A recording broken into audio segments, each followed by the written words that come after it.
Muito boa tarde. O tema de hoje do Dr. Elisa Explica, a gente vai abordar sobre a prestação de serviços, como contratar legalmente, tá? Bom, nós sabemos que a prestação de serviços ela é absolutamente necessária para qualquer atividade, né? Para qualquer empresa, empreendimento, organização, negócio, né? Nós dependemos de prestadores de serviços, de pessoas, de parceiros, de aliados para realizar as nossas atividades.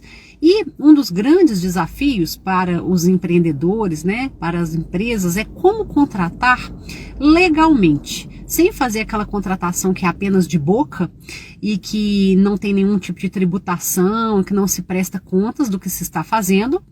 Mas, por outro lado também, né, pagando os tributos, mas de maneira viável, porque a gente sabe que existe um ônus aí, né, os tributos eles representam um ônus que às vezes até inviabilizam a contratação por meio da prestação de serviços, tá? Então, a primeira coisa a se saber é que o prestador de serviços, ele tem que ser pessoa física ou pessoa jurídica, e que isso muda a tributação da prestação de serviços. Tá?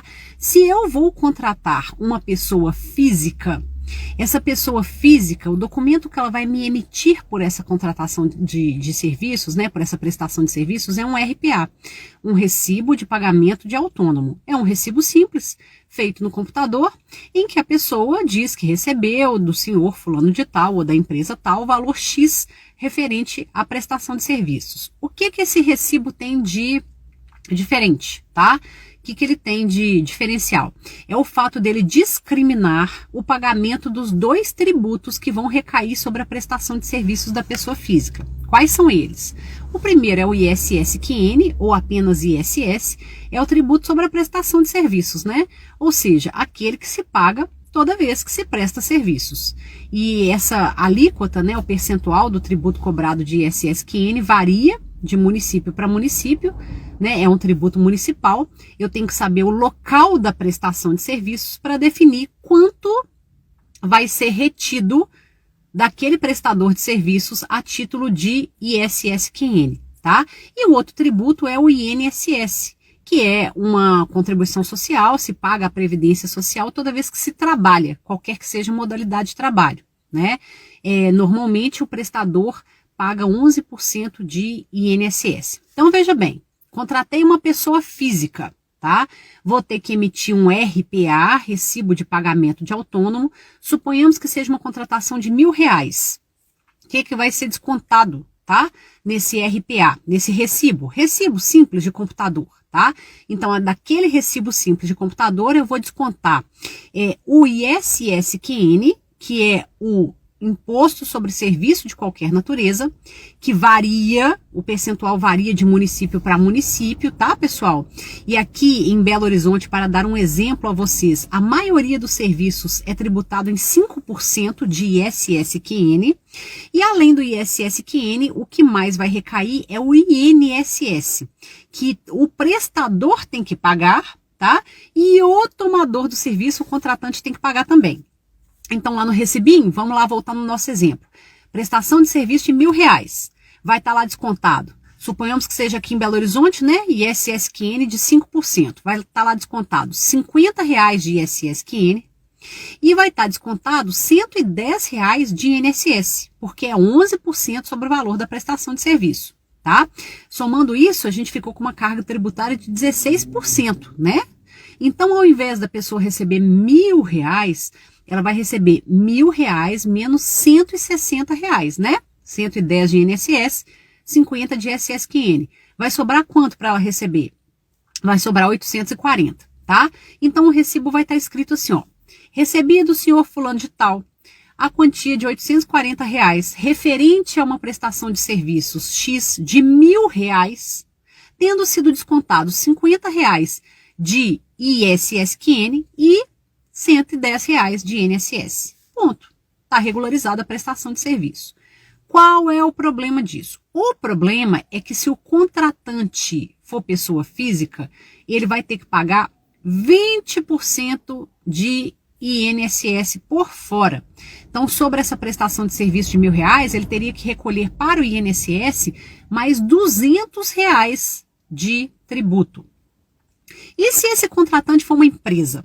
Bom, se ele for uma empresa e essa empresa for inscrita no Simples Nacional, aí ele não precisa pagar INSS, não precisa pagar esses 20%, porque a empresa dele já paga o INSS junto com todos os outros tributos lá na alíquota do Simples, né? Pagamento único do Simples. Então, tá aí uma boa solução, né? Eu tenho uma pequena empresa, uma microempresa, eu contrato um prestador pessoa física e ele faz o RPA para mim, eu posso fazer para ele também, não tem problema nenhum, desconto dele, tá? Da parcela dele, do pagamento dele, INSS e o ISSQN, e não preciso pagar minha parte de INSS porque eu sou inscrito no Simples Nacional. Beleza? Outra forma de contratar mais simples é contratar uma pessoa jurídica. Se eu contratar uma empresa, tá? Então essa empresa vai simplesmente emitir uma nota fiscal para mim, tá? Então ela vai emitir uma nota fiscal para mim daquela prestação de serviços e pronto. Quem vai estar arcando com o INSS nesse caso? Ou o ISSQN? A própria empresa, junto aos seus contratados, não é assim? Então eu estou terceirizando o pagamento desses dois tributos, que é o INSS e o ISSQN, tá? Então vejam que contratar uma empresa é muito mais fácil. Se essa empresa contratada for inscrita no Simples Nacional, ela também não vai ter custo, né? Ela também não vai pagar o INSS, não é assim? Lá dos funcionários dela. Então vejam bem, tá? Super vale a pena contratar uma empresa. Só que muita gente usa isso como um artifício para solicitar que o prestador de serviço arranje uma nota fiscal. E aí isso é complicado, né? É a nota fiscal fria. Eu falo assim, eu só te contrato se você for lá e arranjar uma nota fiscal para mim. E aí o prestador de serviço, que não tem empresa e nem quer abrir só para isso, ele vai lá no mercado arranjar uma pessoa qualquer e falar assim, você emite uma nota para mim do serviço que eu prestei? E isso, gente, não é legal, né? Por quê? Primeiro porque isso é uma fraude. Não foi aquela empresa emissora da nota fiscal que prestou o serviço para mim.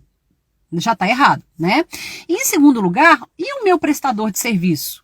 O que ele está ganhando o que ele está recolhendo de INSS? Nada, né? Zero. Certo? Né? E o ISSQN não está sendo pago, né? Pelo serviço real que foi prestado. Então, gente, isso não pode se tornar um artifício, tá? Para a gente poder ficar exigindo notas fiscais das pessoas. Né? A Beatriz se manifestando aqui, muito obrigada, pessoal. É isso, a ideia é a gente simplificar, né?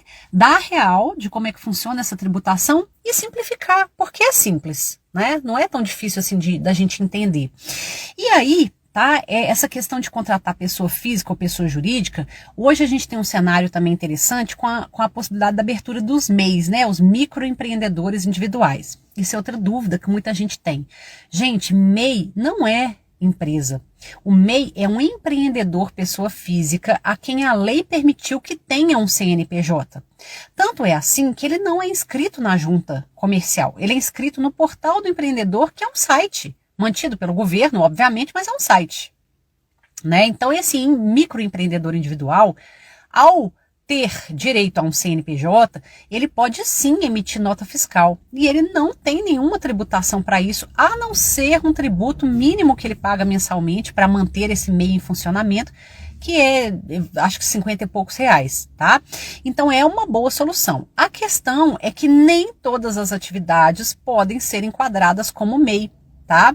Existe uma lista de atividades básicas da economia que estão lá no Portal do Empreendedor, que eu tenho que verificar se a minha atividade de alguma maneira se enquadra ali para eu abrir o meu MEI, né?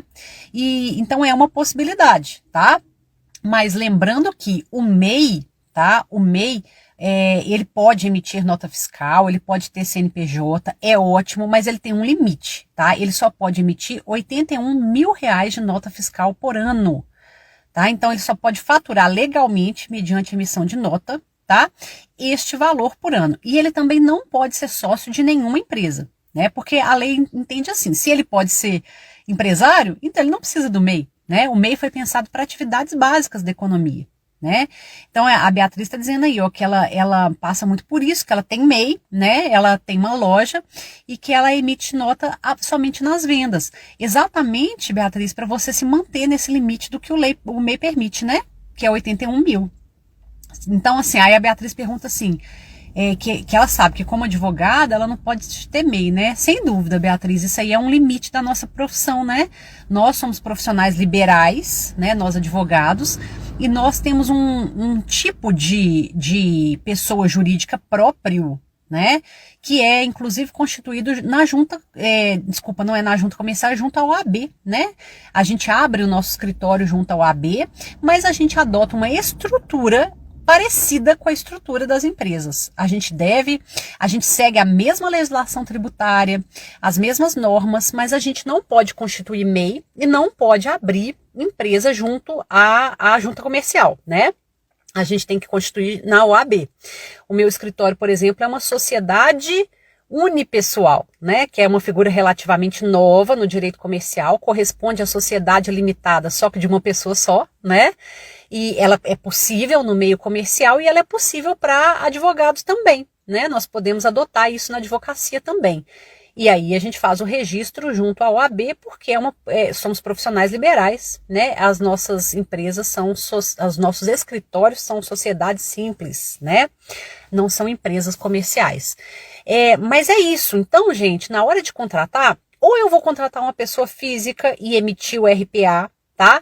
Lembrando que vai valer a pena contratar a pessoa física se eu tiver uma empresa devidamente inscrita no Simples, ou se eu for um MEI, eu posso contratar como MEI também, porque aí eu não vou pagar o INSS, tá? Como contratante.